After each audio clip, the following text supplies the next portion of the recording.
Сосед сочувствовал Кате, но надеялся, что тот будет иногда заходить к нему поесть. Он просто кивнул и пообещал зайти в другой раз. Кате было трудно быть хорошим человеком, он считал, что поддерживать слишком много отношений значит создавать себе препятствия и мешать собственной жизни. Затем он встретил свою одноклассницу Рису, которая обрадовалась, что Ката тоже опоздал, потому что не хотела, чтобы ее ругали одну. Риса сказала, что выиграла приз, и Ката подумал, что она пригласит его разделить награду, но она уже позвала кого-то другого и сказала, что пригласит его в другой раз. Но ему было все равно, потому что он все равно не собирался идти. Они оба опоздали на урок, и учитель не стал их ругать. Вскоре Риса пригласила другого одноклассника на концерт, на который она выиграла билеты. Кату пригласили одноклассники в караоке, и он уже собирался согласиться, но потом отказался, сказав, что занят после обеда.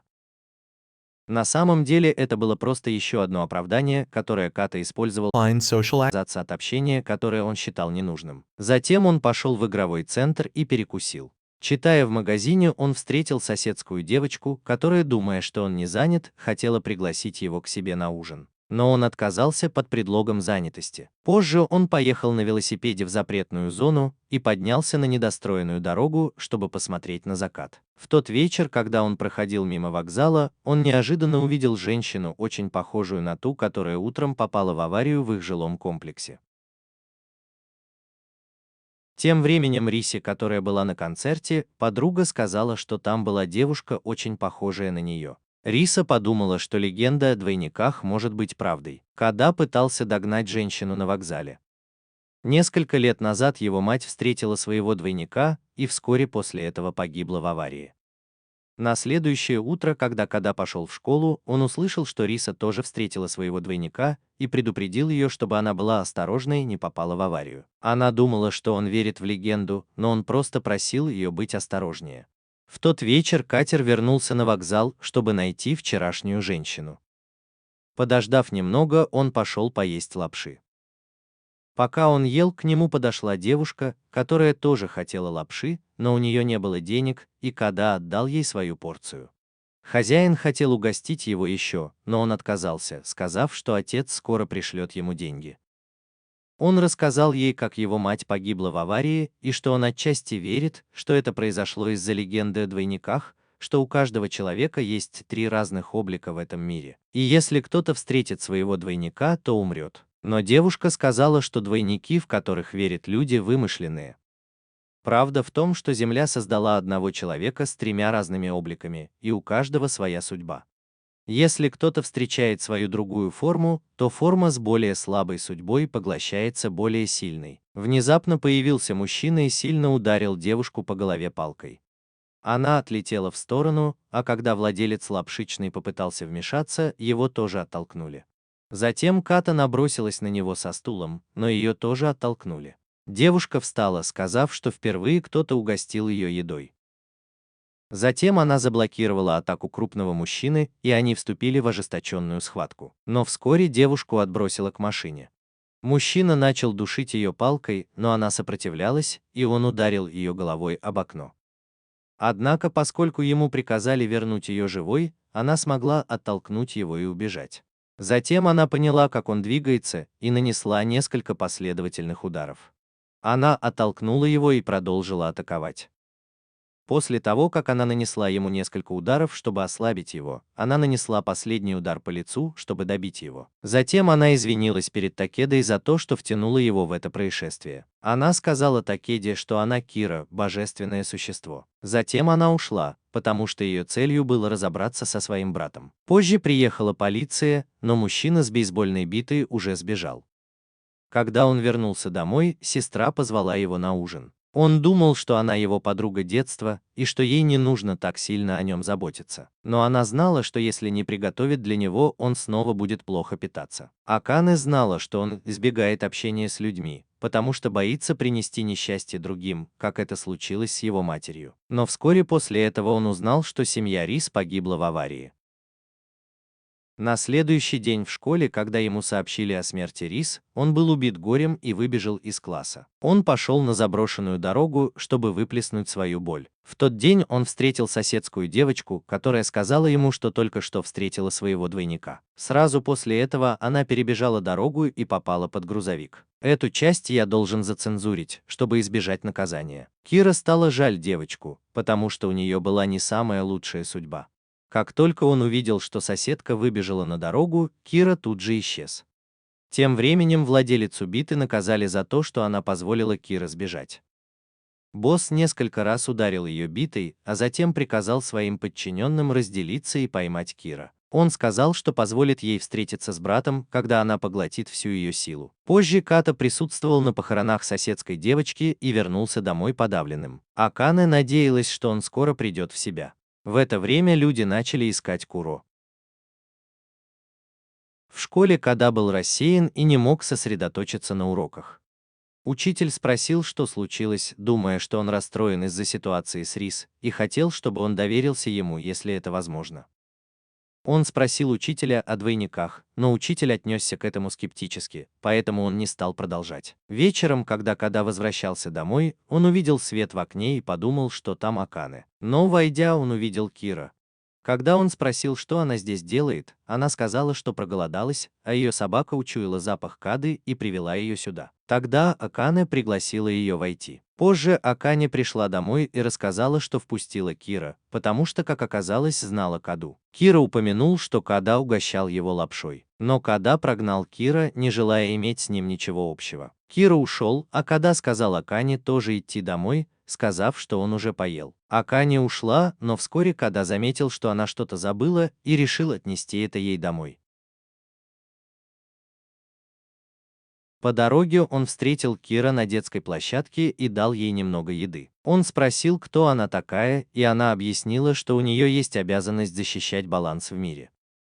У каждой души есть источник энергии в теле, и у 3 двойников этой души разный уровень энергии. Когда одна сущность поглощает другую, победитель получает уровень энергии проигравшего. Если душа соберет всю энергию 2 двойников, она обретет огромную силу. У Каты тоже должны быть двойники, но он их еще не встречал. Это закон мира, и он не может его отрицать. Поев, Кира ушла, чтобы больше не беспокоить Кату. Но группа, охотившаяся на нее, нашла ее там и окружила их обоих. Она узнала в них людей из древнего племени. Лидер сказал, что уже сталкивался с 4 защитниками баланса, такими как Куро. Он хотел, чтобы сила таких людей, как она, достигла более высокого уровня. Затем он послал своих подчиненных напасть на них. Но Куро быстро с ними справился. Однако он нанес невидимый удар, от которого Куро не успел увернуться. Затем он несколько раз атаковал ее, показывая, что этому навыку он научился, поглощая силу 4 таких же, как она, хранителей мира. Но когда он собирался поглотить ее силу, Ка отвлек его, вызвав полицию. Он отбросил телефон и нанес удар прямо в сердце Каде. Он подумал, что Када умирает, поэтому тихо отошел, но потом сделал это бессмысленное. Кира бросился к нему, оттолкнул его, схватил Каду и убежал. Она знала, что больше ничем не может помочь Каде, поэтому создала магический круг. Когда лидер их нашел, он понял, что Кира заключила контракт, чтобы спасти Каду. Кира вышла вперед, чтобы противостоять ему. Теперь она могла видеть его приемы и подобраться достаточно близко, чтобы нанести удар. Но он заметил, что контракт ослабил ее, и тут же использовал свой хлыст ветра, чтобы связать Кира. Затем он повалил ее на землю, но она направила электричество через упавшую рядом линию электропередачи, чтобы ударить его током. Каким-то образом Каде удалось передать Кира свою силу, и она ударила его прямо в электрический столб. Када потеряла сознание, и после этого случая его судьба сильно изменилась. На следующее утро Када проснулась дома и увидела кровь на его рубашке. Поняв, что это не галлюцинация, он пошел в гостиную и увидел там Кира. Она объяснила, что их сердца очень совместимы, поэтому в ближайшие дни ему нельзя отходить от нее далеко, чтобы не было некроза сердца. Она отдала ему свое сердце, а свое оставила в ее теле, чтобы оно зажило. И ему нужно было быть рядом с ней, пока он полностью не адаптируется к ее сердцу. В этот момент пришла Акане и не поняла, что происходит. Кира рассказала Акане Каде о том, что они заключили контракт и что им обоим нужна связь, чтобы увеличить свою силу. Затем Киро рассказал, как они с Кейтой обменялись сердцами, показав Акане шрам на теле Кейты. Его сестра была шокирована, а Кира пошутил, что спас Кейте жизнь. Он разозлился и сказал, что во всем виновата Акане. Он ушел в свою комнату, а Кира выглядел очень расстроенным после этих слов. Тем временем организация, которая напала на Кира, проводила какой-то бесчеловечный эксперимент. И этот беловолосый человек был тем, кого Кира хотел убить. Позже учитель позвонил Кате, чтобы узнать, все ли с ним в порядке, потому что он слышал, что один из его учеников подрался. Он сказал, что все хорошо, и учитель хотел угостить его обедом, думая, что он один. Но Кира сказал, что с ним Акане, так что учителю не о чем беспокоиться. Кира только что вышел из душа и хотел поблагодарить Акане за то, что она разрешила ему помыться. Сестра Кира пошла с ним переодеться, а Кеда легла спать. Кира сказал Акане, что хочет быть ближе к Кеде, чтобы стать более гармоничными, потому что если они не смогут достичь гармонии, то ее силы исчезнут. В тот день Акане взяла Каду и Кира с собой за покупками, потому что хотела купить Кира новую одежду, а Када должен был пойти с ними из-за своего состояния. Они выбрали много одежды, и все отлично смотрелось на Кира, так что они купили все. Вскоре прогулка закончилась, и все трое отправились домой. На следующее утро катер вернулся в школу и попросил Кира остаться дома и никуда не ходить, сказав, что вернется вечером. Однако днем двое людей, которые охотились на Кира, нашли дом Кады, чтобы схватить ее. Кира пыталась сопротивляться, но они схватили ее. Они знали, что она еще не восстановила свои силы. Они избили Кира. В школе Када вдруг почувствовала боль и заподозрила, что что-то случилось. Тем временем Кира воспользовалась моментом, когда они отвлеклись, оттолкнула их, схватила платок Кады и спрыгнула с балкона, спустившись по электрическому столбу. Када уже собиралась идти домой, когда учитель позвал ее, потому что теперь он поверил в то, что она говорила о двойниках. Кира дала понюхать платок Кады своей собаке, чтобы та могла выследить ее. Учитель поверил Каде насчет двойников и хотел, чтобы она помогла создать идеальное общество. Но Кира вбежала и попросила Каду помочь ей. Тогда она поняла, что учитель был одним из ее преследователей. Учитель показал свое истинное лицо и решил задержать их обоих, пока не прибудут остальные. Он бросился на Кира, и она быстро проиграла, потому что еще не восстановила свои силы. Она ударила его локтем, чтобы вырваться. Они продолжили обмениваться ударами, но Кира была полностью побеждена, когда ее вытолкали из класса. Увидев, что учитель продолжает бить Кира по лицу, Када подошел и схватил огнетушитель. Когда учитель бросился за ним, он брызнул ему в лицо из огнетушителя и бросился помогать Кира сбежать. Однако учитель быстро преградил им путь. Кира хотела, чтобы он объединился с ней, думая о борьбе. Она убежала, чтобы учитель не напал на Каду, но когда она попыталась сопротивляться, он оттолкнул ее. Када умолял учителя остановиться, но тот сказал, что сожалеет, и надеялся, что Када станет сильным человеком, впитав в себя все силы близнецов. Когда учитель заметил, что у Рисы гораздо больше потенциала, чем раньше, Ката понял, что учитель специально устроил аварию, чтобы Риса передала всю свою силу сестре-близнецу, чтобы создать больше людей высокого уровня. Он решил устранить учителя, чтобы предотвратить повторение ситуации с Ризой. Они объединились, и Кайро быстро подбежал к учителю, ударил его в челюсть и вышвырнул из школы. Они оба воспользовались возможностью сбежать, и Ката понял, что больше не может вернуться, и задумался, не является ли борьба единственным способом выжить в этом мире. Тем временем Акане, девушка Када, была на работе, когда он внезапно позвонил ей и сообщил кое-что, но она не могла вернуться домой, так как была на смене. Когда она работала, к ней подошел мужчина и попросил помочь. Он схватил ее за руку, и она не знала, что делать, потому что подумала, что он иностранец. Но тут подошла маленькая девочка и оттащила мужчину. Когда они ушли, мы узнали, что эти двое необычные люди, потому что они почувствовали огромную энергию Аканы. Они также заметили, что энергия стража, которую они почувствовали несколько дней назад, ослабла, видимо, из-за контракта. И каким-то образом у Аканы Кейты была энергия, очень похожая на энергию стража. Когда они увидели, что Аканы убегает, они решили пойти за ней. Тем временем Кайта и Кайро зашли в ресторан. Пока Кайро не знал, что заказать, Када предложил выбрать наугад. Затем Када встретился с Акане и рассказал ей, что произошло. Она спросила, почему Када не сообщил в полицию, но он беспокоился, что полиция не сможет решить его проблему. Кира тоже недолюбливала полицию. Не потому, что в ней были враги, а потому, что однажды ее саму арестовали за кражу бананов с придорожного лотка. Но это была явная кража. Ее посадили в тюрьму, и ей пришлось проломить стену, чтобы сбежать. Она считала, что полиция плохие и ненадежные люди. Тогда Кира спросила Акане, может ли она заказать мороженое, и была счастлива, потому что оба брата Кеды были хорошими людьми. Акане подумала, что если бы Кеда объяснил, то, возможно, полиция помогла бы им. Но он не верил, что такое возможно. Кира рассказала, что все необычные события в городе были делом рук ее брата. И когда она сказала, что разберется с братом, это была не шутка. Она была уверена, что ее брат контролирует весь город, но считала, что, объединившись с Катой, сможет победить всех. Однако он хотел, чтобы она перестала решать за него его судьбу. Он сказал, что больше не хочет иметь с ней ничего общего. Она только втянула его в неприятности, и теперь он даже не может вернуться домой. Он заметил, что люди обращают на них внимание, поэтому сел и замолчал. Двое людей, которые следили за Акане, поняли, кто был тем стражем, которого они почувствовали, и пока решили оставить Кира в покое, не предпринимая немедленных действий.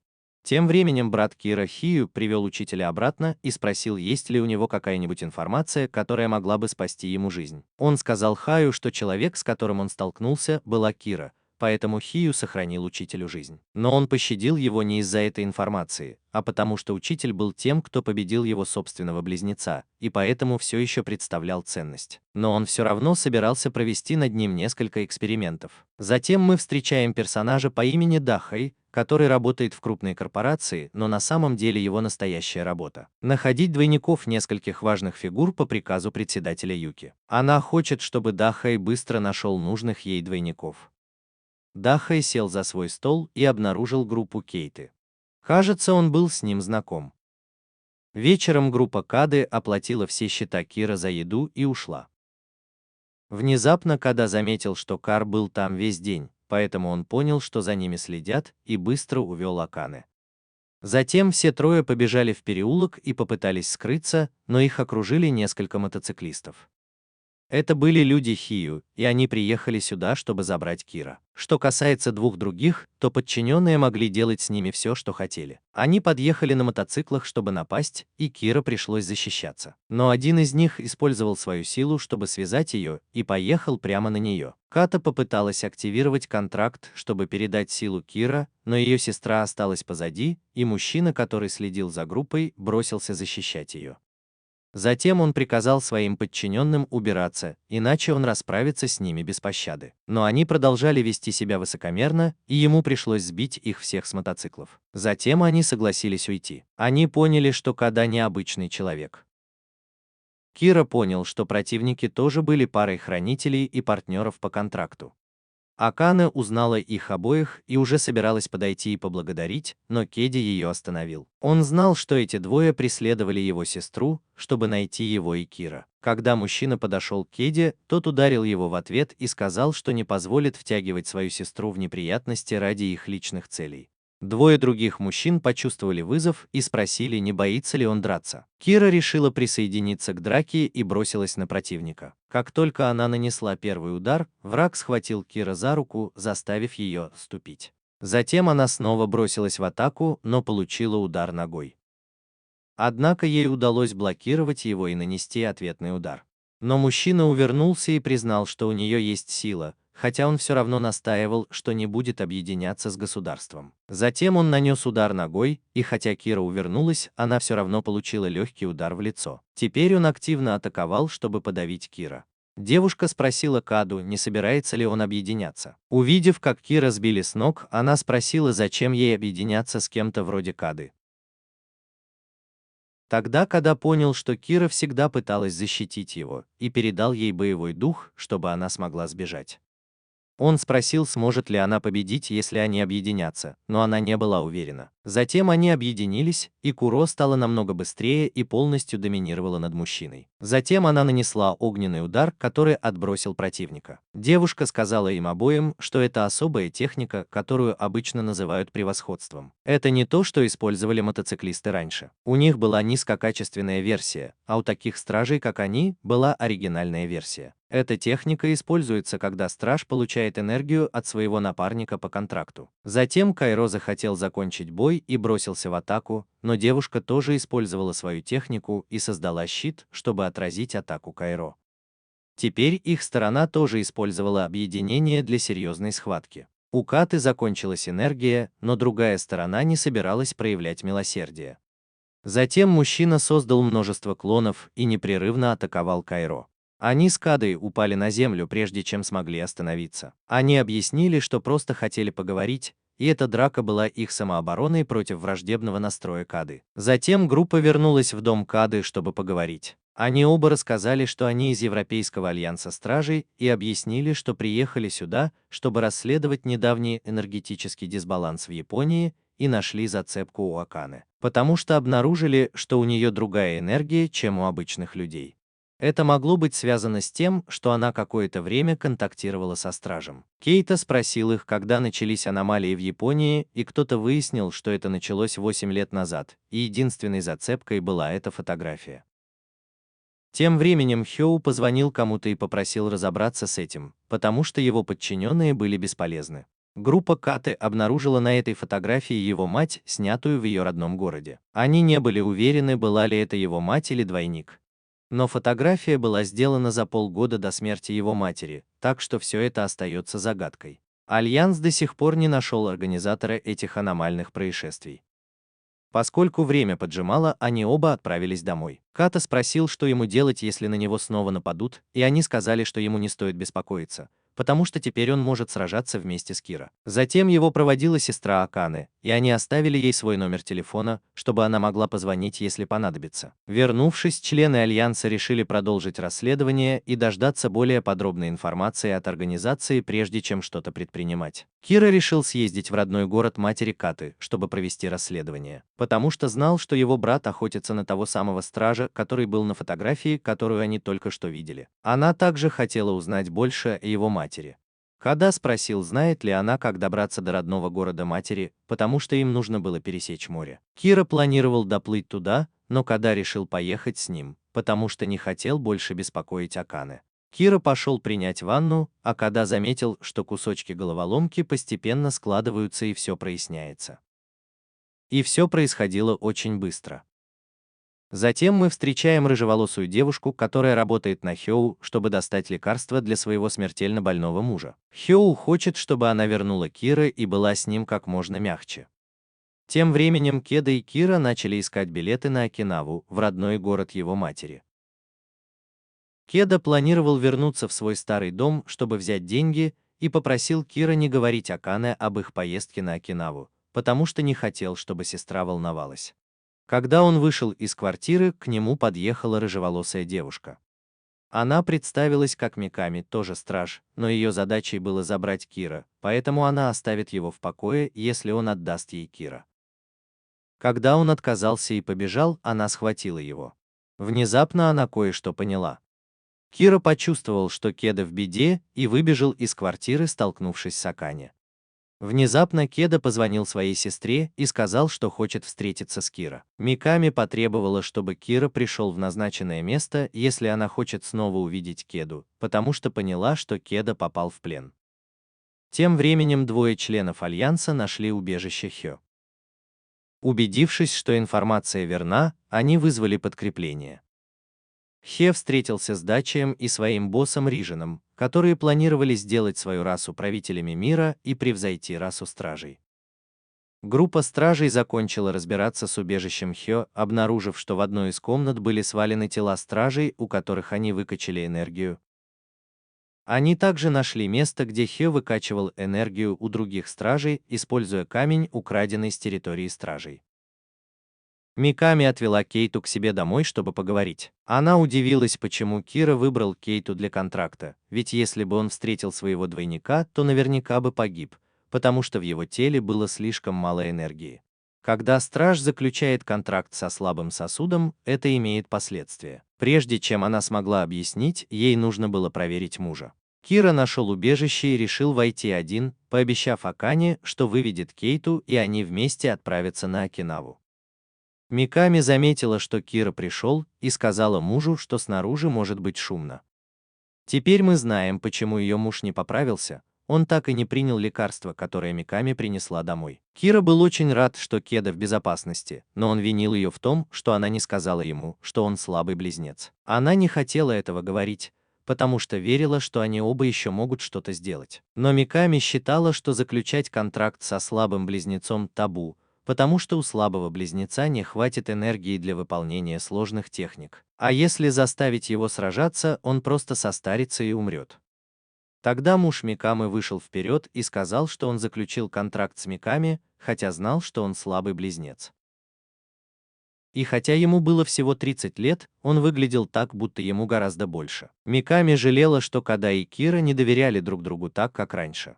Миками считала, что Кира намеренно заключил контракт с Кадой, потому что видел в ней только инструмент для борьбы, и она убьет Кира, чтобы освободить Каду. Контрактник Микамы сказал, что заключил контракт с ней, потому что хотел помочь ей сражаться. Он надеялся, что умрет в бою, но теперь Миками не хотела использовать его силу. Она спросила Каду, действительно ли он хочет, чтобы Кира умер. Почему он не помогает ей сражаться? Када наконец пришел в себя, увидев столько смертей прямо перед собой. Он решил довериться Кире и передать ей свою силу. Миками решила послушать мужа и снова использовать объединение, чтобы сражаться вместе. Она бросилась вперед и оттолкнула Куро, чтобы отбросить ее назад. Обе стороны понимали, что не могут затягивать бой, чтобы не навредить своим контрактникам. Но как только Миками сбила Кира с ног, чтобы нанести серию ударов, ее контрактник начал терять силы. Кира ждала возможности нанести один удар, чтобы переломить ход битвы, поэтому она продолжала защищаться. Когда Миками поднял обе руки, Кира предпринял контратаку, но Миками еще не упал и нанес удар, от которого Кира потерял сознание. Однако ее подрядчик также исчерпал свои жизненные силы и скончался. Он посоветовал ей не испытывать ненависти к двум другим, потому что они дали им обоим шанс сразиться вместе в последний раз. На следующий день группа Кеда вернулась домой, и Кира был счастлив, что Акане может поехать с ними на Окинаву. Кеда все еще колебался, потому что он погибнет, если будет сражаться. Тем временем, когда Хью вернулся в свое логово, он был потрясен, обнаружив, что оно было разграблено, а его драгоценный камень украден. Он послал людей разыскать тех, кто разграбил это место, и сказал, что нанесет Кире визит, чтобы никто, кроме него, не прикасался к ней. На следующее утро, когда группа Каты уходила, они неожиданно столкнулись с парой, за которой гнались двое подчиненных Хаю. Все трое последовали за ними, чтобы посмотреть, что происходит. Но после недолгой погони девочка споткнулась, и мальчик решил прекратить бег и вступить в бой. Кира подумал, что им не нужно вмешиваться, потому что этот мальчик может справиться с этим сам. Затем мальчик бросился к одному человеку и ударил его локтем в рот. Когда они схватили его, он отскочил назад и ударил одного в лицо, а затем вскочил, чтобы ударить другого. Девочка жаловалась, что ему следовало драться с самого начала. Кира тогда назвал мальчика Якумо, и он узнал в ней принцессу и быстро подбежал к ней. Она была принцессой племени, и Якумо искал ее все это время. Этой девочкой была Риона, которая впитала в себя всю энергию других своих «я». Она была похищена крупнейшей корпорацией города, которая управляла магазинами и супермаркетами на поверхности. Но тайно создавала таких же, как она, людей с улучшенными способностями. Хотя ей обещали роскошную жизнь, она сбежала, потому что не хотела, чтобы над ней каждый день ставили эксперименты. Когда она убегала, ее случайно спас Якумо, и она заключила с ним контракт. Якумо был таким сильным, потому что был учеником номер один у Хёу. Ката не знала, зачем корпорации нужны были люди с улучшенными способностями. Она знала только, что корпорация отправила нескольких таких людей на Окинаву. Якумо знал, что главой корпорации был Разин. Ката хотела узнать, кто такой Разин, и попросила Кира объяснить, но Якумо попросил Ката быть осторожнее с ее словами, потому что Кира была дочерью лидера клана Шигами, самого могущественного клана Хранителя, а Разин на самом деле был ее братом, а не Хёу. В аэропорту Кира сказала Ката, что она и ее клан живут на Святой Земле, где за порядком следят Хранители. Обычно по утрам Кира и Разин вместе с матерью отправлялись на церемонию, где мать входила в транс, чтобы предсказать будущее клана. У матери был странный сон, но она никому о нем не рассказывала. Вскоре после этого Кира узнала от Якумо, что ее брат убил большинство членов клана. Подождите, брат убивает членов клана, а сестра мстит брату. Почему это так знакомо? Когда Куро узнала, что ее брат забрал их мать к священному камню, она бросилась их искать. Она увидела тела членов клана, а когда пришла, то узнала, что ее брат убил их мать. Рейзен сказал, что изменит этот мир и нарушит его равновесие. Затем он оставил ее там умирать. А теперь она хочет найти Рейзена и спросить, почему он напал на клан, который любил больше всего на свете. Как ни странно, он пришел на встречу с ними. По словам Кира, его изгнали из клана за то, что он проводил эксперименты с людьми на священной земле. Он утверждал, что благодаря этим экспериментам научился создавать искусственных стражей, извлекая энергию из стражей и передавая ее людям высокого уровня. Он предложил Кира встретиться с Рин, если она откажется от Кейды, но она отказалась, и тогда он оттолкнул ее и ударил Кейду ногой. Он сказал, что у нее нет причин защищать Кейду, и он предложил Кейде шанс использовать объединение, если тот захочет. Он признал бы Кейду достойным Куро. Но Кейда все еще сомневался насчет объединения, и это показалось ему жалким, ведь он был всего лишь слабым близнецом, который не решался использовать объединение. Кейда решил перестать бояться и высвободить свою силу для битвы с Кира. Он атаковал, но лишь немного отбросил Хию назад. Тот контратаковал, а затем появились Риона и Якумо. Оба использовали объединение. Якумо бросился на Хию, но тот сумел отбить удар. Хию решил встретиться с ними позже, а в следующий раз привести своего контрактора для объединения. Позже он встретился со своим подчиненным, который сообщил, что они нашли сбежавшего подопытного. Но так как Хию уже нашел Риону, подчиненный стал бесполезен и был устранен. Ката вдруг почувствовал симпатию Кира и решил помочь ей отплатить за спасение своей жизни. Позже они сели в самолет, и Каэр понял, что уже давно не был в родном городе своей матери. Акане решила сблизиться с Кадой, ведь она была ее подругой детства, но Када не хотела, чтобы Кира неправильно все поняла. Однако Кира была сосредоточена только на еде, так что ее это не волновало. Вскоре после этого группа прибыла на Окинаву. Но Кира заметила, что уровень энергии там был странно высоким. Не придав этому значения, группа быстро арендовала машину и направилась к дому дедушки Кады. По дороге Куро внимательно смотрел на океан. Но Када сказал, что видел его столько раз в детстве, что теперь ему это надоело. После долгой поездки группа прибыла в маленькую деревню и нашла дом дедушки Каты. Он зашел внутрь, чтобы найти дедушку, но не смог его найти. Поэтому он заглянул на задний двор. Его дедушка, хоть и был стар, все еще регулярно занимался боевыми искусствами, чтобы с гордостью заявить: «Мне больше 70 лет, и я никого не боюсь». Когда они вошли в дом, Ката достал фотографию, чтобы спросить дедушку, приезжала ли сюда его мать, когда была сделана эта фотография, но он не был уверен. Более того, когда Кира упомянула близнецов, это вызвало у дедушки любопытство. Она начала объяснять, но Ката прервал ее. Дедушка заметил, что она еще не готова все рассказать, и решил дать ей время. В тот вечер он приготовил роскошный ужин для внука. Он также пригласил Акане выпить, но она не очень хотела. Но через некоторое время она все же решила выпить одну чашку, а потом стала просить еще и в итоге напилась, сама того не заметив. Кейта позвал Кира на улицу посмотреть на звезды. Он заметил, что Кейда стала более расслабленной, чем раньше. На следующий день группа Кейды отправилась на пляж, чтобы повеселиться. Когда они возвращались, то неожиданно встретили двух охранников этого острова.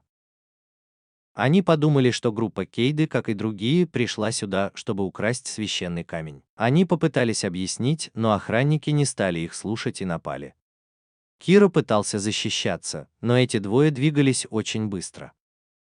Когда Кейта попыталась слиться, один из них связал его веревками и подвесил на электрический столб, чтобы помешать ему слиться. В этот момент он вспомнил, как девушка из Альянса учила его, что он все еще может найти способ помочь своему напарнику в бою. Кольцо, которое она дала ему в кармане Кейды, внезапно вспыхнуло силой и помогло ему освободиться от веревок. Затем он слился с Курой и вступил в бой. Теперь она была быстрее их обоих и успешно победила их.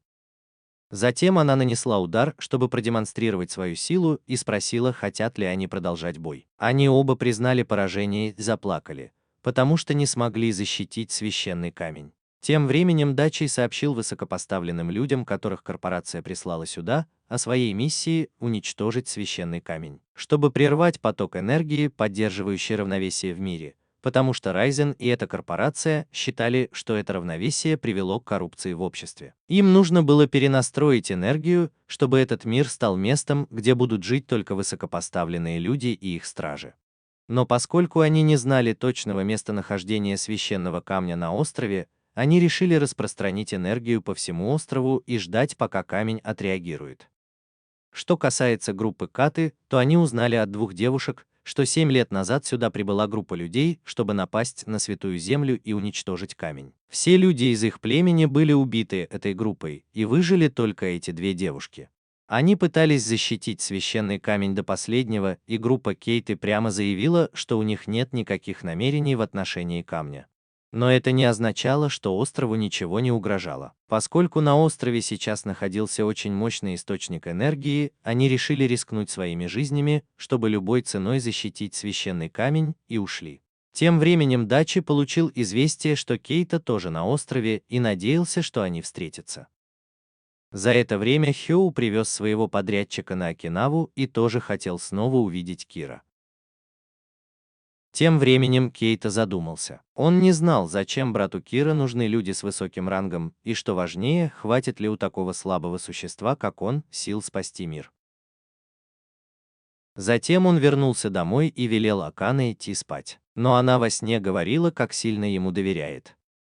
Тем временем Рейзин сообщил Юки, что собирается на Окинаву. Он также пообещал, что скоро найдет копии Юки, чтобы разобраться с ними и сделать ее человеком с высоким рангом. Только тогда ее отец передаст ей наследство корпорации. Затем Рейзин понял, что к нему пришли гости. Альянс хранителей пришел в корпорацию, чтобы найти Рейзина.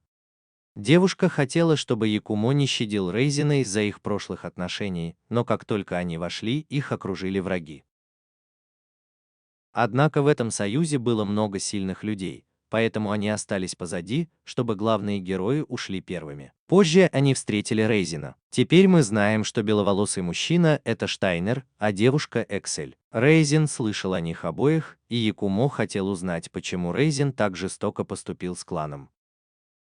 Но что бы ни было сказано, Штайнер не собирался прощать Рейзина. Он хотел лишь услышать, почему Рейзин присоединился к этой корпорации, чтобы создать много высокопоставленных людей. Но Рейзин считал, что ему не нужно ничего им объяснять. Рейзин верил, что он просто хочет восстановить мир, но он не будет богом этого мира. Штайнер не хотел много говорить и сразу же вступил в бой, потому что все видели огромную силу Рейзина. Когда Штайнер атаковал первым, Рейзин в основном уклонялся, а затем нанес невероятно мощный удар по всей группе. Затем он ушел и позволил своим подчиненным разобраться с остальными. Однако, когда Рейзин ушел, его подчиненные обнаружили, что группа Штайнера все еще в безопасности, потому что Эксель использовала свою силу, чтобы заблокировать атаку. Они быстро погнались за Рейзином, но было уже слишком поздно, он уже сел в вертолет и улетел. Тем временем мы снова встречаем Дача. На самом деле он был старым другом Кеды и разыскал Рейзина, когда понял принцип работы двойников в этом мире, увидев смерть матери Кеды.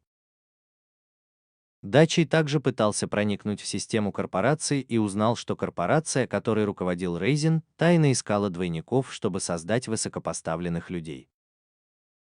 Дахи пришел к Разину, чтобы узнать, сильный он или слабый. Разин сказал ему, что он такой же слабый, как Кейта, но Дахай все равно верил, что сможет выжить, убив свое более сильное «я». Разин тоже на это надеялся и хотел, чтобы Дахай продолжал служить ему, когда все получится. На следующее утро Куро занимался боевыми искусствами с дедушкой Кейты. А Кейта тем временем тайком отправился на пляж, чтобы потренироваться в боевых искусствах, которым его учил дедушка. Вдруг зазвонил телефон. Он встретил двойника своей матери, и она тоже узнала его. Он спросил, не она ли на фотографии, и она подтвердила это. В тот день ее привезли сюда, чтобы сразиться с хранителем острова. Она чувствовала себя виноватой в смерти его матери и разочаровалась, что другому человеку пришлось столкнуться с несчастьем из-за этого правила о двойниках. Тем временем две оставшиеся хранительницы острова думали, не обратиться ли им за помощью к группе Кира. Неожиданно они встретили знакомого из племени, который, к счастью, был еще жив. Но они не ожидали, что этот человек окажется предателем, который вернулся, чтобы расправиться с ними обеими. Кира, не дождавшись катера, отправился на его поиски и встретил рыжеволосую хранительницу, которая сообщила, что ее друга похитили. Затем перед Киро появился Хью, и рыжеволосая девушка узнала в нем того, кто уничтожил все ее племя. Но как только она бросилась на него, Хью сбил ее с ног и схватил Кира. Он сказал, что тело Кады должно быть уже превратилось в мумию. Двойник матери Кады начал показывать свое истинное лицо и высасывать энергию из его тела. Затем он отвел Кира в пещеру, чтобы она не могла сбежать. Кейта, которая, казалось, совсем обессилила, вдруг встала, когда увидела Кира. Девочка-двойник хотела, чтобы Кейта переступила через нее, прежде чем подойти к Кира, поэтому Кейта поднял кольцо и выстрелил в нее. Девочка-двойник проиграла, и Ката просто ушла. Кира начала сопротивляться Хию, но он отбросил ее к каменной колонне. Он подумал, что раз это не священная земля, то никто не придет ей на помощь. Но Када нашел их и дал Кира немного сил, чтобы она могла сопротивляться Хию. Когда Кира побежала к Кеде, Хию преградил ей путь, заставив ее продолжать сражаться. Рыжеволосая девочка очнулась и быстро убежала, чтобы спасти свою подругу. Дедушке и Акане пришлось быстро бежать за ней. Тем временем черноволосая девочка встретила Рейзина, и он сказал, что нашел способ получить священный камень на этом острове. Так что черноволосой девочке не нужно было сопротивляться, потому что ключ, который ему был нужен, был у нее. Что касается Кира, ей нужно было как можно скорее прикончить Хию, иначе Када погибнет первым. Но она не могла найти возможность использовать превышение, потому что Хию постоянно двигался. Када знал, что должен дать Кира шанс, поэтому посмотрел на кольцо и спросил себя, сможет ли он это сделать. Затем он попытался напасть на Хию, но девочка-двойник предупредила его, помогая ему увернуться. Теперь Када знал, что ее зовут Синобу, и она была контрактором Хию.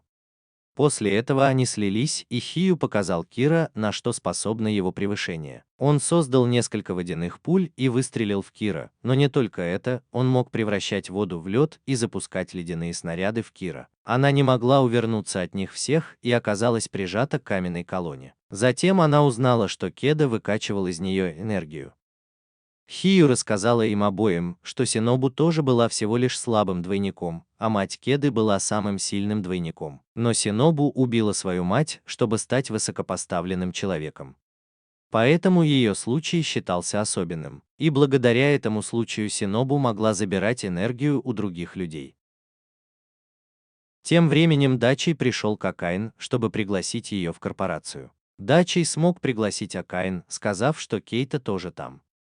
Он рассказал, что такие особенные люди, как Синобу, обычно используют энергию из окружающей среды, чтобы поддерживать свою объединенную форму. Поэтому он мог объединяться с кем угодно, не причиняя вреда здоровью своего партнера. Он также сказал Кира, что его способность позволяет ему контролировать все виды жидкостей. Поэтому он мог заставить кровь в теле Кира замерзнуть или взорваться вот так. Он продолжал мучить Кира.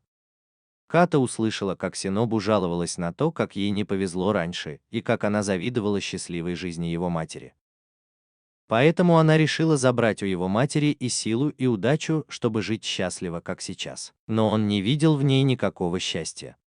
Затем он оттолкнул ее и начал отдавать Кире энергию для слияния. Синобу спросила Кеду, что он собирается делать со своей маленькой силой, и он захотел это выяснить. Затем Кира активировал X и направился к Хию. Он хотел посмотреть, насколько она сильна. Кира нанес ему мощный удар, и он отлетел в сторону.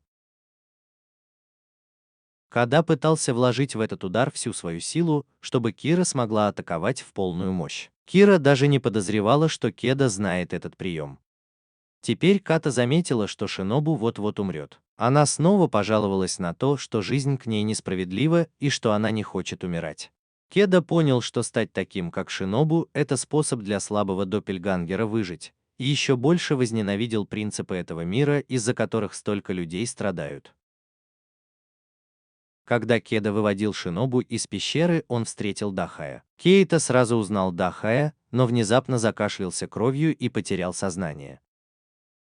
Позже Кеда очнулся в доме Дахая. Он рассказал, что раньше инсценировал свою смерть, а потом сменил имя, чтобы работать на эту корпорацию. Дахай прямо сказал, что знает, что Кеда – слабый доппельгангер, и хочет помочь ему разобраться с текущей ситуацией, чтобы Кеда мог продолжать жить. Однако Дахай не просил его помогать Резину, а хотел, чтобы он сотрудничал с ним, потому что он собирался бороться с Резином. Дахай рассказал Кейте о своем прошлом. Когда он узнал о принципе доппельгангеров в этом мире, он обратился в корпорацию Резина и был принят на работу. В то же время один из его доппельгангеров погиб в результате несчастного случая, поэтому он решил взять его личность и жить под его именем. Изначально Дахай хотел помочь Резину создать лучший мир, но Резин пытался использовать принципы доппельгангеров, чтобы манипулировать миром, поэтому Дахай решил бороться с ним. Дачи считал, что судьба двойников должна определяться самими людьми и что больше не нужно, чтобы за ними присматривали хранители. Пришло время людям самим решать свою судьбу. Много лет назад Дачи всегда был отличником, но из-за этого он отдалился от других, потому что считал их ниже себя. Но из-за того, что он всегда был прямолинейным, многие люди его раздражали. Кеде всегда приходилось вмешиваться, чтобы уладить ситуацию. Но Дачи считал его лицемером, потому что он замечал, что Кеде всегда со всеми дружил, но старался ни с кем не сближаться. Однако позже они нашли друг друга и стали друзьями. Дачи знал, что нежелание Дачи сближаться с кем-либо было вызвано тем, что он ненавидел, когда люди не прилагали усилий, а Кеде не сближался ни с кем. Потому что тот, кто с ним сближался, умирал, поэтому он ни с кем не дружил. Дачи был уверен, что сможет бросить вызов судьбе и не умрет. Но когда Кеде услышал о внезапном исчезновении Дачи, он подумал, что тот никогда не сможет избежать этой проклятой судьбы. Дачи хотел, чтобы Кеде помог ему, потому что теперь он мог помочь ему избежать участи слабого двойника, найдя местонахождение оставшихся сущностей Кеде и помогая ему избегать встреч с ними. Кеде задумался, а Кира пошла к Дачию, чтобы узнать, где находится Райзен. Когда она вернулась в комнату, то услышала, что сестра Аканы не хочет, чтобы Кеде продолжал подвергать себя опасности. Кира знала, что больше не может вмешиваться, поэтому решила уйти. Но позже Кеде решил помочь Кире до конца. Он пошел спросить Дачия и Кира и узнал, что она ушла, поэтому ему пришлось ее догонять. Затем Кира снова встретила рыжеволосую девушку. Они уже собирались искать черноволосую девушку, когда рыжеволосая почувствовала, что ее подруга умерла. Предательница из племени с острова использовала кровь черноволосой девушки, чтобы создать остров в море. Сестра Акане побежала за Кейтой и решила признаться ему в своих чувствах, надеясь, что он вернется живым. Райзен отправился на остров, а Кира и рыжеволосая встретили Кейту, который решил помочь Кира, потому что он был его напарником. Тем временем Дачи велел сестре Акане остаться в его доме, потому что это было самое безопасное место, ведь она тоже была слабым доппельгангером. А ее главной сущностью была дочь президента корпорации Юки. Но сразу после этого Дачи позвонил Юки. Кира и Кейта наконец-то встретились с Райзином у священного камня. Кира была полна решимости победить Райзена, но он спросил, что Кира может сделать, если ее напарник всего лишь слабая сущность. Зная, что брат не позволит ей просто поговорить, она тут же слилась с Кейтой, чтобы сражаться. Кира использовала свою сверхспособность, но это было бесполезно, потому что Райзен решил не проявлять милосердия к Кира, хоть она и была его сестрой. После недолгой битвы Райзен понял, что Кеда не так уж и прост, несмотря на то, что он всего лишь слабая сущность. Но Райзен быстро понял, в чем слабость Кира, и собирался нанести ответный удар, когда Кеда выстрелил техникой из своего кольца, чтобы поддержать Кира. Но Райзен заявил, что он все еще слишком неопытен, и оттолкнул Кира. Кеда хотел передать Кира больше энергии, но его тело действительно было на пределе. Но Кеда все равно хотел отдать свою жизнь, чтобы помочь Кира. Райзен вынужден был признать, что Кеде был настоящим бойцом, и он бы с уважением отнесся к ним обоим, позволив им умереть здесь. Но сразу после этого появился Якумо, чтобы защитить группу Кеде. Вскоре после этого прибыли Стейнер и остальные. Эксел хотел, чтобы Кира поскорее ушел и оставил это место им. Затем Якумо и Риона вместе с Кира отправились за Кеди, чтобы отвезти его в больницу, пока не стало слишком поздно. Стейнер и Эксел начали объединяться, чтобы сражаться. Стейнер бросился в атаку и заметил, что Райзен, хоть и не заключил контракт с партнером, был так же силен, как и он. Но Райзен был быстрее, хотя его сила удара была не такой мощной.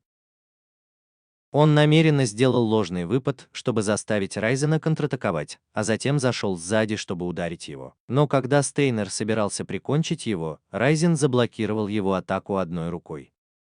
Затем Райзен вернулся на поле боя, чтобы продолжить сражаться. В то время как группа Кира пыталась покинуть остров, но была окружена людьми Райзена, Якумо и Риона объединились, чтобы дать отпор. Тем временем Стейнер использовал Ха, разделившись на 5 человек, и непрерывно атаковал, поставив Райзена в затруднительное положение.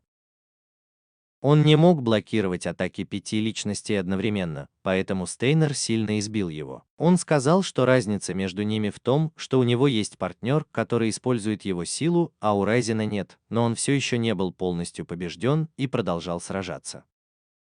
Райзен снова использовал ту же технику, что и в корпорации, чтобы атаковать их обоих, но Эксел использовал щит, чтобы блокировать ее. Однако Райзен продолжал использовать эту невероятно мощную технику, заставляя Эксела гадать, откуда у него столько энергии. Райзен прорвался сквозь щит Эксела, но сразу после этого в бой вступил Стейнер. Они оба были поражены силой друг друга. Группа Якумо разобралась с подчиненными Райзена. Но сразу после этого один из клонов Штайнера привел сюда Эксела. Якумо беспокоился, что с ним что-то случилось, поэтому он намеренно спас Эксела. Штайнер был побежден, но не жалел о том, что сражался с Райзеном, а Райзен не забудет Штайнера из-за этой битвы. Затем Райзен положил руку на святой камень, чтобы уничтожить его. Но как только его сила высвободилась, Райзена, к его удивлению, пронзило световое копье. Его бросил Рега, который, похоже, предал островное племя. На самом деле Рега заключил сделку с Дачием, и они оба тайно планировали предать Райзена. Он не ожидал, что его предадут в этот момент. Дачий рассказал, что нашел способ бороться с Райзеном, когда Святой Камень был разрушен. Это создаст портал, который изменит мир по воле Райзена. Чтобы закрыть его, потребуется огромное количество энергии. Источником энергии, который ему был нужен, был сам Райзен. Райзена затянуло бы в этот портал, но он все еще думал, что Дачий ослеплен этим миром, и что, убив его, Дачий не добьется того, чего хочет. Затем произошел мощный взрыв, и в центре острова образовалась черная дыра. Прошло 6 месяцев, и, как и предсказывал Райзен, мир стал еще хуже. Кира потеряла цель в жизни и просто бесцельно бродила. Дачий продолжал создавать людей с высоким уровнем развития, но на среднем уровне, чтобы помочь Японии стать ведущей страной в мире. Альянсу защитников также пришлось сотрудничать с Дачием, чтобы поддерживать мир во всем мире. Дачай все еще не мог найти общий язык с дочерью председателя Юки, потому что она не знала, что она всего лишь слабый двойник, и все еще заблуждалась насчет своего положения. Сестра Акане все еще не могла связаться с Кедой. Дачай пришел, чтобы кое-что у нее спросить. Он пытался удержать Акане здесь и никуда не отпускать, говоря, что они еще не нашли Кеду. Поэтому он хочет, чтобы она была в безопасности, пока он не выполнит свое обещание, данное Кеде. В то же время Дачай скрывал от Акане, что Рейзин не был уничтожен полностью. Позже он пошел на вечеринку с Юки, и Юки начала скучать по Рейзину. Тем временем бывшие члены команды Штайнера и Якумо работали вместе. Они спрятались в секретном месте подальше от базы Дачаи и изначально планировали напасть на корпорацию, чтобы найти Акане, но их остановило начальство. Кира вернулась сюда, чтобы навестить Кеду, и все еще пыталась найти Акане, чтобы помочь Кеде. Дедушка Кеды тоже был здесь, чтобы позаботиться о нем. Кира думала, что именно из-за нее Кеде до сих пор не удалось выйти из кома. Команда Штайнера решила остаться в Японии, а не возвращаться в Европу, потому что они хотели разобраться с причинами проблемы, а именно с крупной корпорацией. Они собирались исполнить последнее желание Штайнера и поддерживать главных героев до конца. Однако, пока они строили планы, информация об их местонахождении была раскрыта, и враги пришли сюда, чтобы разобраться с группой. Помимо того, что они хотели разобраться с теми, кто выступал против корпорации, они также хотели найти Кейту для Дачаи. Киро пришлось быстро бежать к Кейте, оставив остальных сражаться. Враги тоже были вынуждены отправить меньше людей, чтобы преследовать Кира. Она уничтожала каждого, кто вставал у нее на пути, одного за другим. И что мне показалось странным, так это то, что эти люди просто стояли и ждали, пока их убьют. Теперь Якумо столкнулся с серьезным противником. Риона не собиралась проявлять милосердие, поэтому велела Якумо сражаться в полную силу, не беспокоясь о том, что противник может умереть. В этот момент Киру удалось добраться до комнаты Кейты, но его остановили двое высокопоставленных людей. Бернхард, подчиненный Штайнера, внезапно понял, что у врага тоже есть магические щиты, как у Экселя. Враг схватил Кира и был готов забрать Каду. Но Кира был полон решимости защитить Кейту любой ценой, потому что он уже потратил все свои силы, чтобы помочь ей. Затем ее отбросило туда, где была Кейта, и она, к своему удивлению, услышала его голос. Он хотел, чтобы она продолжала использовать его энергию для борьбы, но она боялась навредить ему еще больше. Однако Када был благодарен Кира за то, что он помог ему увидеть истинную природу мира, когда он только убегал. Затем ее отбросило к стене, и она пробила еще 3 стены, но смогла встать и нанести сокрушительный удар по врагу. Когда враг попытался использовать свой щит, она нанесла несколько сокрушительных ударов подряд, из-за чего щит быстро сломался, и враг принял на себя всю силу удара. Затем Киро побежал к Якумо, чтобы помочь его группе. Увидев, что Кейтер приходит в себя, все воспрянули духом и использовали всю свою силу, чтобы сломать щиты врага и прикончить его сокрушительными ударами. Все враги были повержены, и Када только сейчас понял, что все это время был без сознания. Он поблагодарил Кира за то, что она не сдалась, и теперь верил, что с силой Када она сможет победить любого. Тем временем председатель корпорации объявил своим детям, что передаст пост вице-председателя Дахаю, когда тот женится на Юки. Его дети были недовольны, потому что он обещал передать этот пост одному из них. Но поскольку Дахай станет его сыном после женитьбы, они не могли возражать. Вскоре Дахай узнал, что Када очнулся и сбежал вместе с группой, но продолжил поиски. Дахай заметил, что Када, похоже, решил продолжить борьбу и надеялся, что они скоро встретятся снова. Группа Када в настоящее время находилась в заброшенном районе, но они знали, что рано или поздно люди корпорации найдут их. Када чувствовал себя глупо из-за того, что доверился Дахаю, в результате чего его сестра Акане оказалась в руках Дахая. Позже Кира наедине поговорила с Якумо, спрашивая, почему она покинула Святую Землю, и теперь Рейзен мертв, и она не может получить ответы, которые ей нужны. Эта фальшивая часть не могла изменить тот факт, что мир становился все более нестабильным и хаотичным. По крайней мере, она хотела защитить Кейту и Акане, но теперь даже это не могло быть полностью выполнено. Тем временем Акане гадала, сколько еще ей придется пробыть в этой комнате. Юки тем временем сокрушалась, что потеряла Рейзин. Неожиданно позвонила ее старшая сестра и сообщила, что Дайчай использовал ее, а Юки была всего лишь слабым сосудом. Но это не имело значения, потому что ее сестра нашла местонахождение главного тела Юки. Все члены семьи поддержат Юки, чтобы корпорация не попала в руки Дахая.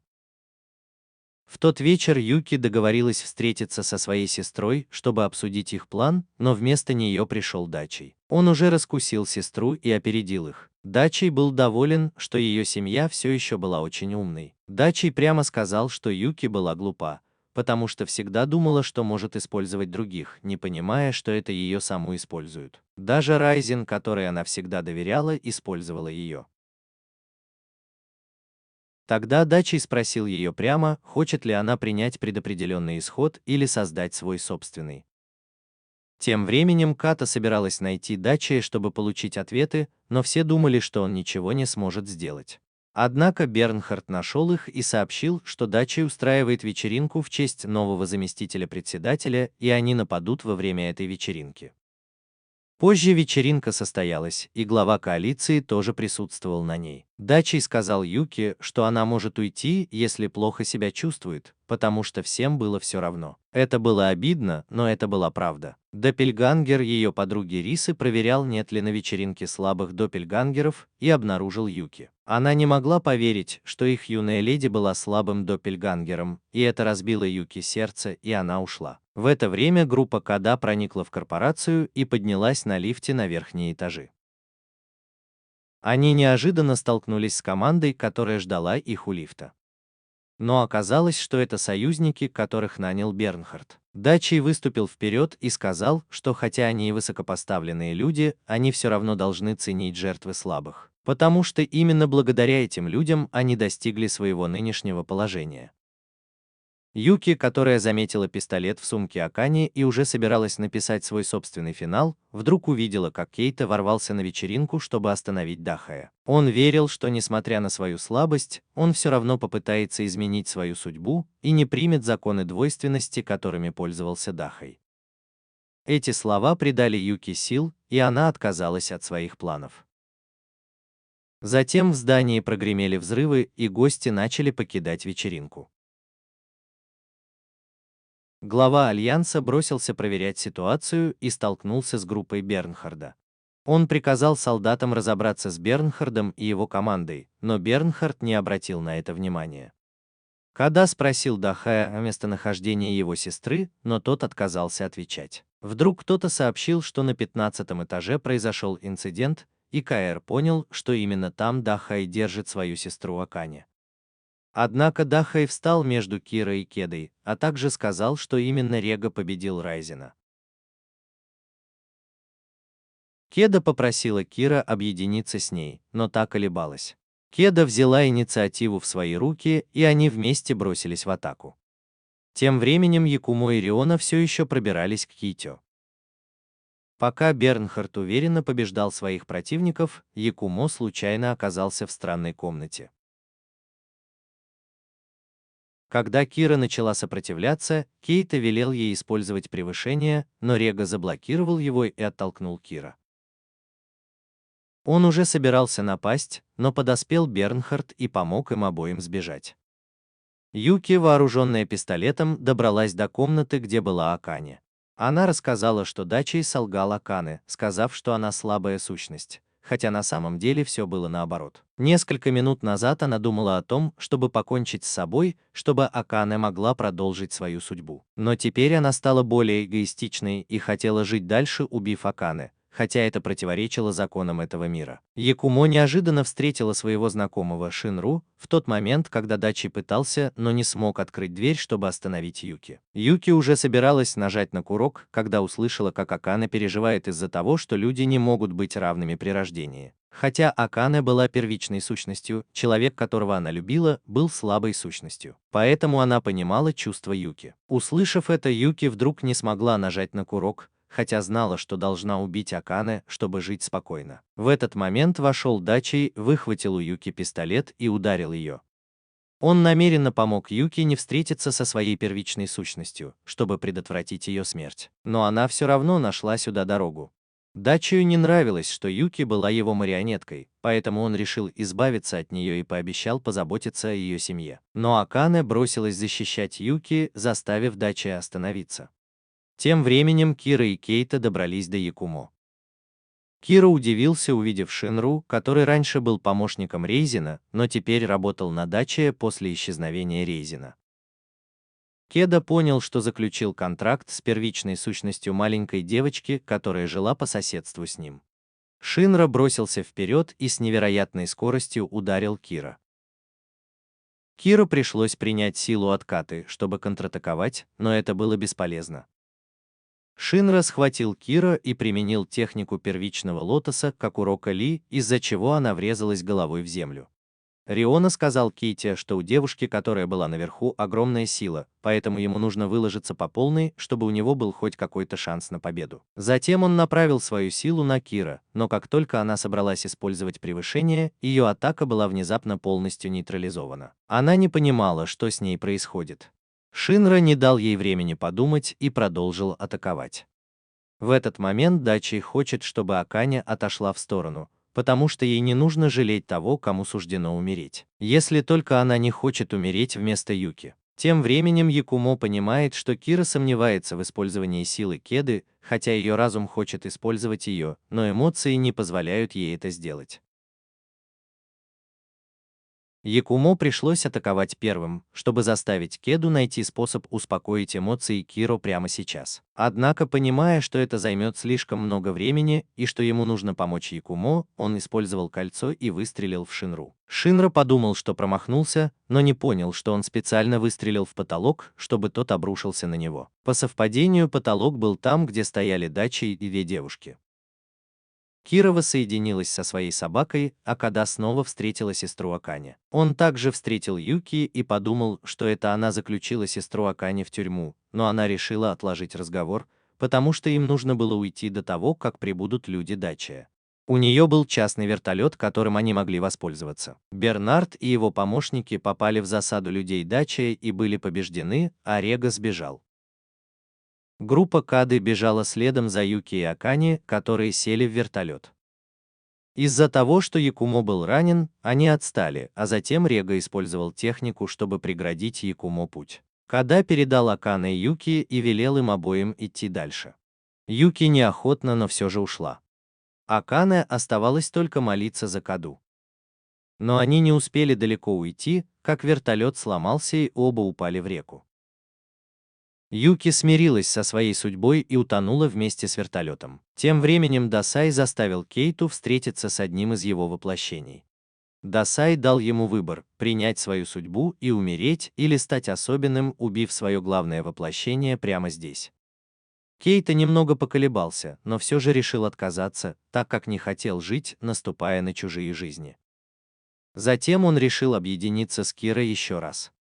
Она тоже решила принять силу Кира. Они снова успешно объединились, и их противником стал Шинра. Якумо хотел сражаться, но еще не полностью восстановился. Поэтому Кира сказала ему не волноваться, потому что она не проиграет. Затем Кира бросилась в атаку и каким-то образом смогла отбросить Шинру. Он заметил, что оба сосредоточили энергию в одной точке, чтобы увеличить силу атаки. Кира и Шинра продолжали обмениваться приемами. Затем Кира использовала превосходство и отбросила Шинру. Он признал поражение. Теперь Рейга и Дасай должны были сразиться с ними обоими. Кейта выглядел изможденным, но все равно хотел, чтобы Кира продолжала сражаться. Дасай был уверен, что Кейта полностью проиграл. Кира бросилась в бой с Рейгой, а Када остался позади, планируя напасть на Дасая. Но у Дасая был щит, чтобы блокировать его атаку. Затем Рейга использовал превосходство и создал световой меч, чтобы атаковать Кира. Хотя она заблокировала удар, ее продолжали теснить, и она смогла отразить его, прежде чем оказалась в безвыходном положении. Рега заявил, что в следующий раз не промахнется, а Дачи считал, что Кеда видит разницу между ними. Затем Кеда позволил Киро контратаковать. Рега снова использовал превосходство, и две атаки столкнулись. Но Кира снова использовал превосходство, застав врасплох Регу и отбросив его назад. Однако урон был незначительным. Кира понял, что основное воплощение Дачи постепенно истощает его силы. Хотя Дачи поступил подло, приведя сюда основное воплощение Кеды, это был его способ заставить Кеду либо убить себя, либо умереть. Киру постоянно получал удары, и Кеда не мог сделать выбор, но теперь его силы были полностью истощены. Када все еще хотел, чтобы Кира встал и продолжил сражаться. Но без силы и превосходства Кейты Деце обвинил Кира в том, что он довел Кейту до такого состояния. Кейта начала терять сознание от истощения, но все равно хотела продолжать сражаться. Внезапно на руках Кира и Кейты появились две метки, и силы постепенно вернулись к нему, а Дачей был в шоке и не понимал, что происходит. Похоже, обмен сердцами полностью адаптировался, позволяя Кира делиться энергией с Кедой и помогать ему создавать новую циркуляцию энергии. Затем Кира бросился сражаться с солдатами Дачия.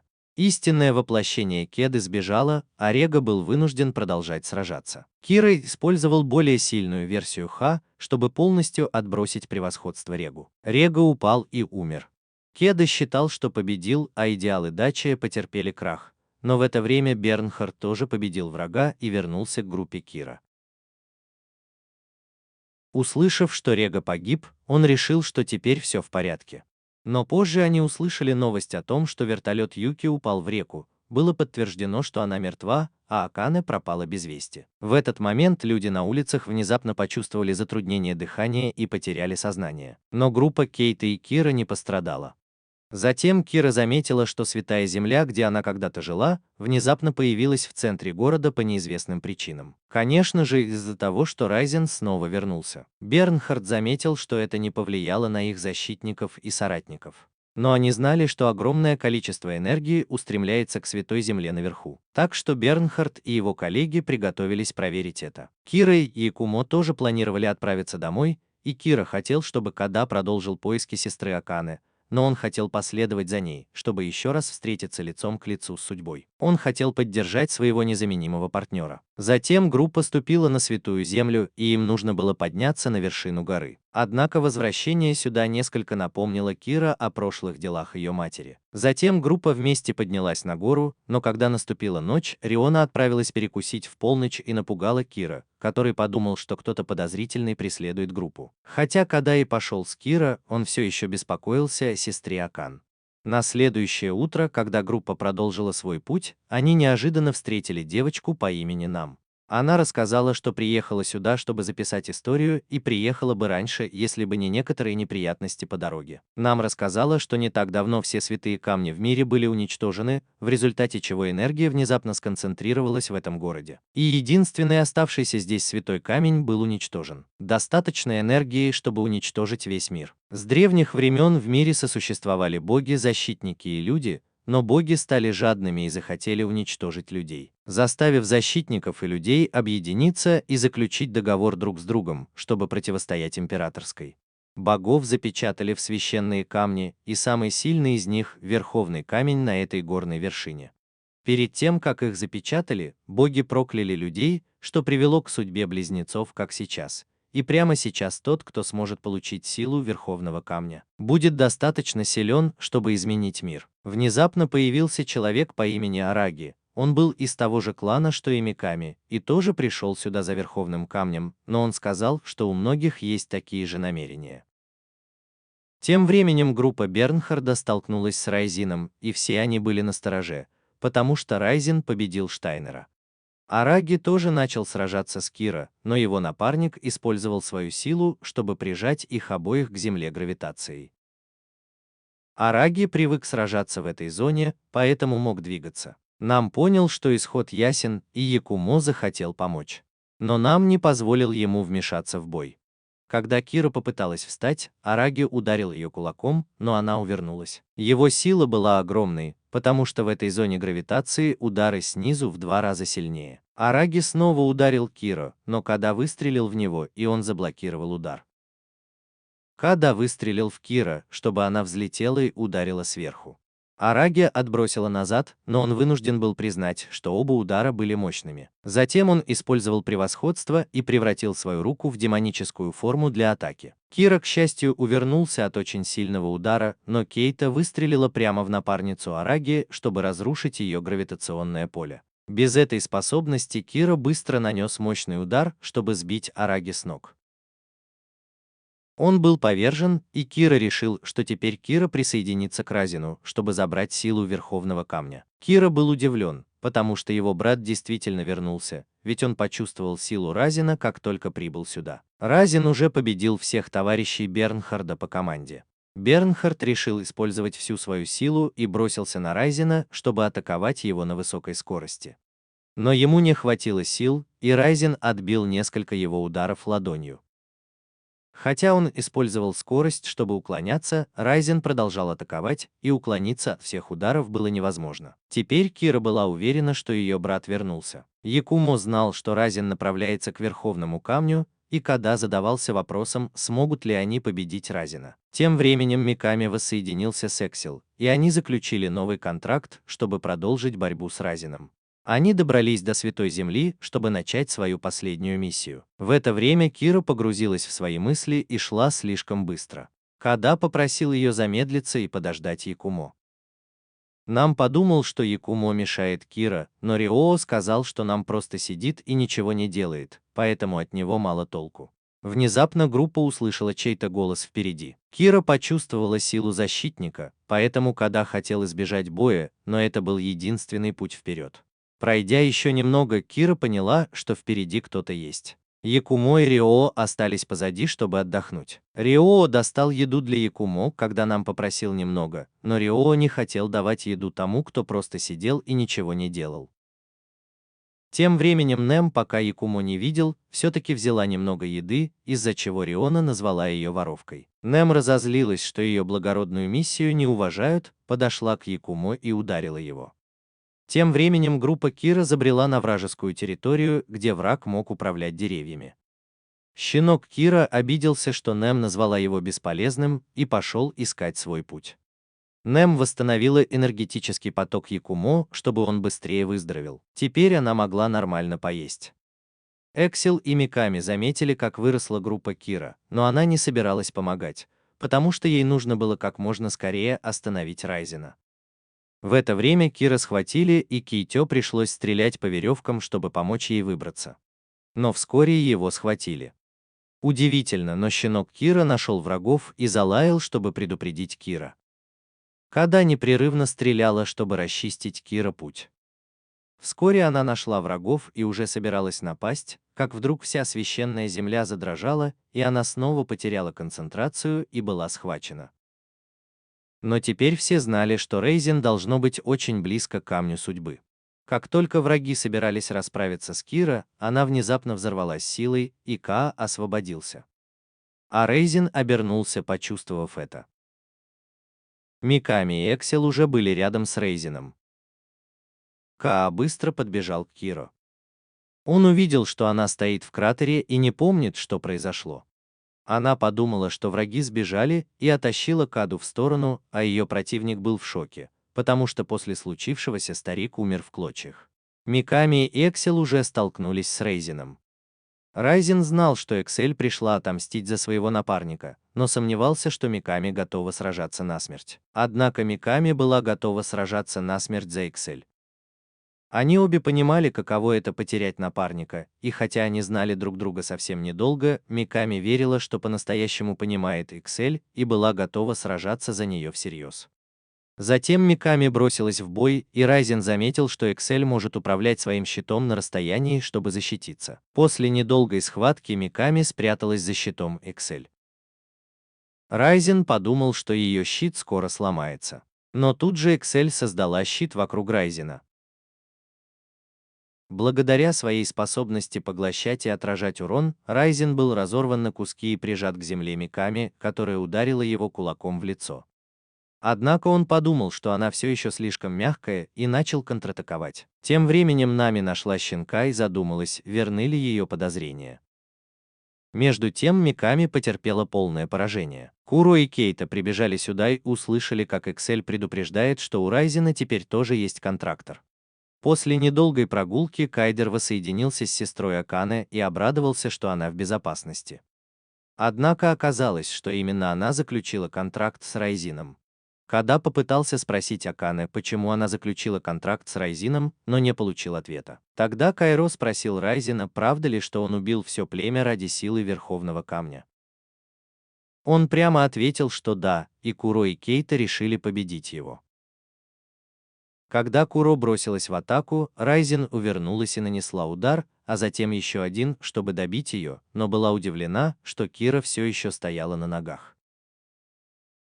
Райзен поняла, что Кира и Кейта поделились своей жизненной силой, чтобы стать сильнее. Кеда была полна решимости уничтожить Райзен и Верховный Камень, чтобы снять проклятие, наложенное богами на людей. Затем Райзен заметила, что их сила растет. Когда Кира бросилась в атаку, Райзен отбросила ее, но Кира продолжала получать силу и приблизилась, чтобы нанести удар в ближнем бою. Райзен приняла удар на себя и отлетела довольно далеко. Райзен встала и нанесла Кира удар издалека. Кира увернулась, а Кейта выстрелила издалека, чтобы заставить Райзен защищаться, и Кира нанесла точный удар в полную силу, от которого Райзен отлетела. Райзен была тяжело ранена, и Кира решила, что теперь она сможет победить ее брата. Но когда она нанесла еще один удар в полную силу, Райзен, к удивлению, заблокировала его. Она получила больше силы от Аканы, и Кейта не могла понять, что с ней не так. Теперь Райзен перехватила инициативу и атаковала Кира. Оба выбрали момент, чтобы нанести друг другу удар, но Райзен одержала победу и отбросила Кира. Якумо понял, что Кира столкнулась с Райзен, и что у Райзен тоже есть контрактор. Якумо винил себя в том, что был слаб и не смог защитить Кира. Риона хотела, чтобы он перестал винить себя. Пока Кира пыталась встать, Райзен атаковала ее издалека, но Киру увернулась от большинства ударов. Кейта пришлось атаковать, чтобы поддержать Кира. Наконец, Акане заговорила, посоветовав им обоим уйти и больше не вмешиваться. Райзен не промывал ей мозги, она была сама собой. Райзен рассказал, что Акане обладает достаточной силой, чтобы изменить мир. И Кира поняла, что Райзен с самого начала использовал Юки, чтобы помочь Акане достичь своего максимального потенциала и заключить с ней контракт. Кира решила, что если она победит Райзена, то Акане передумает и вернется в Каду. Затем она атаковала изо всех сил. Када почувствовал, что Кира излучает энергию, похожую на ту, что он ощущал раньше, и забеспокоился. Кира бросилась в атаку.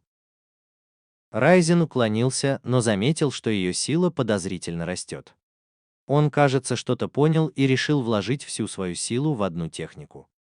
Когда Кира бросилась в атаку, Райзен просто стоял на месте. Затем он поднял руку, чтобы вовремя блокировать атаку Кира, и отбросил ее. Райзен использовал X, чтобы атаковать Киру несколькими ударами, а затем сбросил ее сверху. Када тоже начал падать.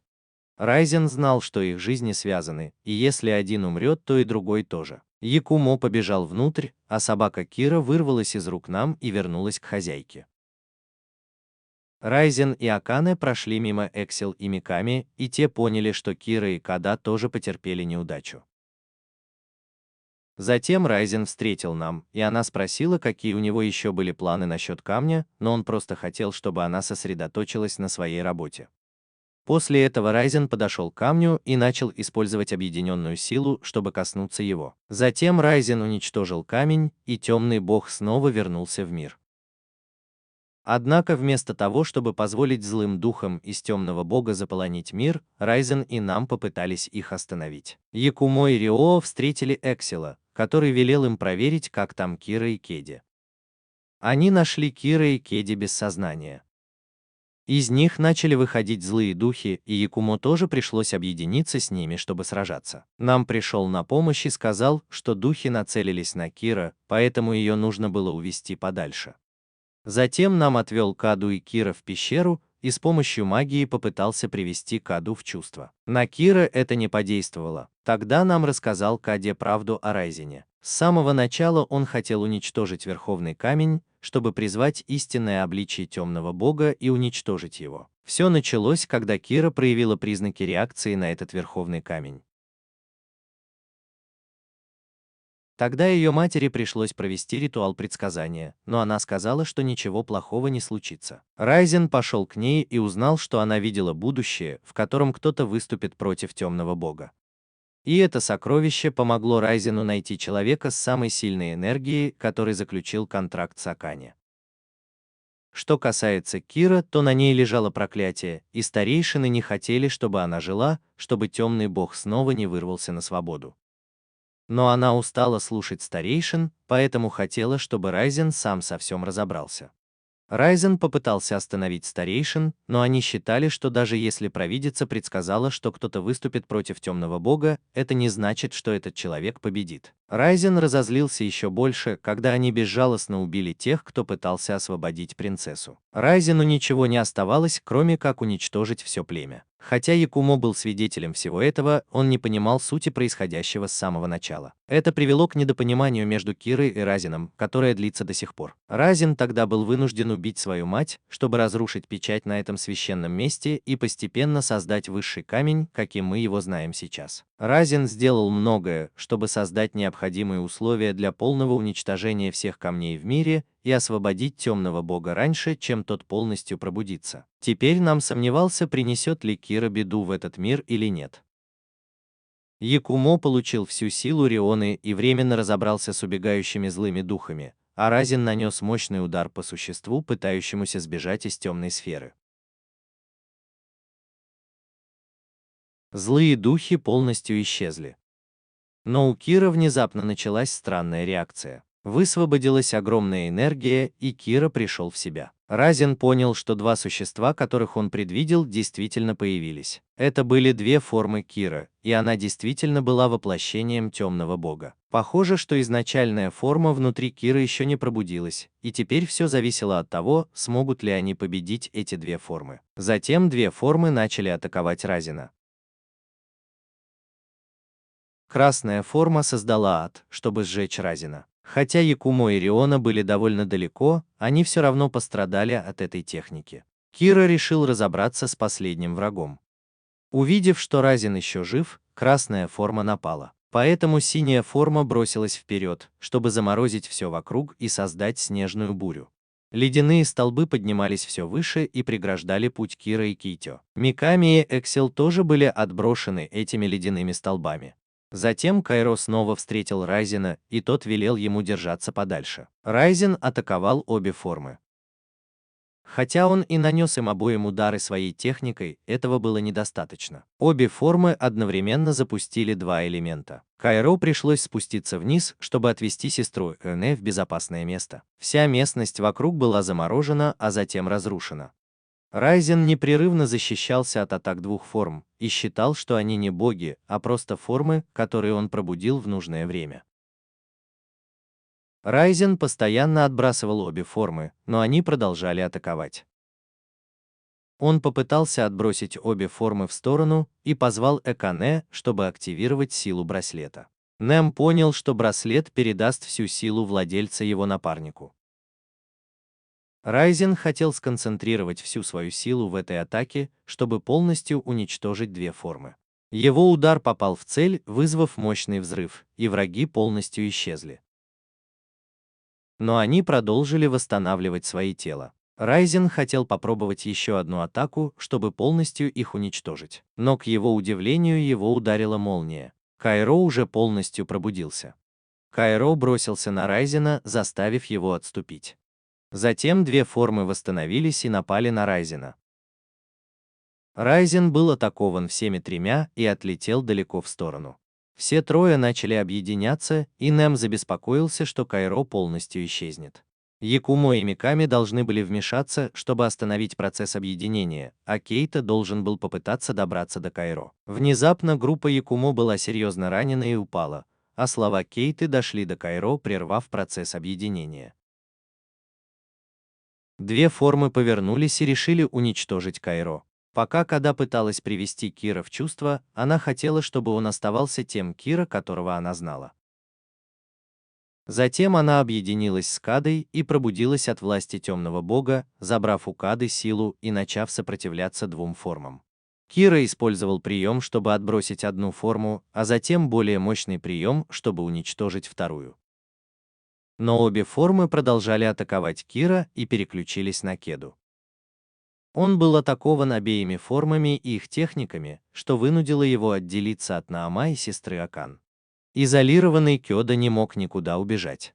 Но Райзен встал на его защиту. И пока Кира сдерживал две формы, он использовал последний прием, чтобы уничтожить их. Хотя они не были полностью уничтожены, это дало им время на восстановление. Затем Райзен исчерпал свои силы и умер. Но когда они уже думали, что победили, две формы неожиданно слились в одну, чтобы не дать им умереть. Куро бросилась вперед, чтобы использовать прием, но темный бог заблокировал ее и атаковал, расколов землю на три части. Нам попыталась блокировать атаку, но гора не выдержала и начала рушиться. Кира продолжал сражаться, падая вместе с темным богом, но он упал раньше и был трижды ранен темным богом, прежде чем Ката быстро выстрелила, чтобы остановить атаку. Кира воспользовался моментом и бросился в атаку, но был отброшен и схвачен темным богом. Тот начал поглощать силу Кира, чтобы вернуться в свою первоначальную форму. Кейта тоже почувствовал, что его силы на исходе. У Аканы внезапно появилась идея. Затем Нему бросился вперед, чтобы отрубить руку, которая поглощала силу темного бога, в то время как Акана и Кейта объединили силы, чтобы передать энергию Кира. Теперь Кира снова обрела свою силу и начала атаковать темного бога. Она ускорилась и нанесла мощный удар, чтобы прикончить его, и успешно уничтожила темного бога, точнее его форму. Когда все закончилось, Кира вернула энергию всему миру. Все думали, что на этом все закончилось. Когда все очнулись, они решили, что это природное явление, и не стали расследовать дальше. Мир продолжал жить, не зная о существовании своих защитников. Вскоре после этого Кеда проснулась дома и увидела, как Кира роется в холодильнике. Его дедушка и рыжеволосая девушка скоро вернутся на Окинаву. Акане каждое утро приходила готовить для семьи Кеды, и Кеда гадала, как долго Нем собирается оставаться и жить за чужой счет. Якумо не хотел, чтобы его считали нахлебником, поэтому тоже поспешил на работу. Когда все собирались отвезти дедушку в аэропорт, пришла Риона и принесла торт, но Нем быстро забрал всю коробку и убежал. Пока Кира думала о возвращении домой, Кеда сказала, что он может остаться. Эксел и Миками решили вернуться в Европу, и в тот же день Кеда и Кира первыми вернулись домой, потому что сестре Акане нужно было снова искать работу. Однако, возвращаясь, Кеда услышала о девушке по соседству, которая столкнулась со своим двойником. Када подумала, что это знакомая ситуация, и сразу же бросилась спасать девушку по соседству. Вернувшись домой, все поняли, что проклятие не исчезло полностью. Чтобы оно исчезло, Кира должен был умереть. Но если бы она умерла, то и Када тоже. Кира тогда пригласила Каду поесть лапши. Они вернулись туда, где впервые встретились, чтобы поесть лапши и поговорить о некоторых вещах. Кира вскользь упомянула о том, что собирается уехать, и сказала, что хочет еще раз бросить вызов судьбе вместе с Кедой. Кеда поняла, что она имела в виду, и на следующее утро, когда Якумо ушла из дома, Кира в последний раз поела перед тем, как уехать навсегда. Кеда вышла попрощаться с ней и надеялась, что Кира когда-нибудь вернется. В тот день Кира плакала, потому что не хотела расставаться с Кедой, но она понимала, что Кеда всегда была с ней благодаря их контракту, и это немного успокаивало ее. Нем тоже ушла, потому что ее работа была закончена. Якумо попрощалась с Рионой, потому что хотела идти своей дорогой. По словам Нем, единственный способ для Кира остановить проклятие – это принять его и вернуться в святилище, чтобы жить там.